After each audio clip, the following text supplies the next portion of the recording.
Let's hit some keywords and some receipts. Alma. Alma is young woman. You can look at the Hebrew version of the word in the comments or in the description. Isaiah 7:14 says, "An Alma shall conceive." That word means young woman, not virgin.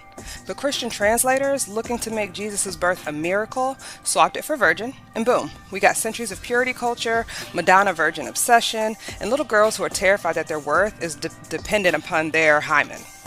Please, lost in translation. Number 2, euangelon, good news. This is where we get gospel. But here's the thing. In the Roman Empire, good news was not spiritual. It was political propaganda. Think of a news cover. Good news, Caesar won another war. Early Christians flipped that into good news, Jesus is Lord, not Caesar. What it was then was treason dressed as worship. Ecclesia, assembly. In Greek, it literally means the people gathered, they got together.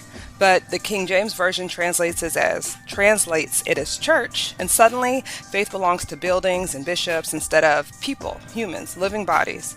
That little translation paid the mortgage on a whole bunch of cathedrals. Lo tirtash. Lo tirtsach. Sorry.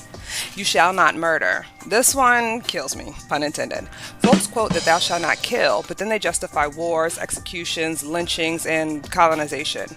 But the actual Hebrew only forbade murder, not killing animals or fighting in war. Imagine how many sermons actually collapse if we get that one word correct. Kosem kesamim, one who divines divinations. That's in one of my favorite verses, Deuteronomy 18, the no witchcraft verse. But if you notice, it's not a general ban on all spiritual gifts. It was targeting exploitive, manipulative magic. But the translation flattened it into no magic period. That mistranslation was fuel for things like Salem witch trials. Parthenos, a maiden. In Greek, a maiden can mean virgin or it could just mean unmarried. The translators decided to use virgin because, it looks a little more spicy, I guess. I don't know. But that one word, it shapes Catholic celibacy rules, Marian devotion, and purity culture on every single continent. Tyrannos, a tyrant. That word shows up in ancient manuscripts, but KJV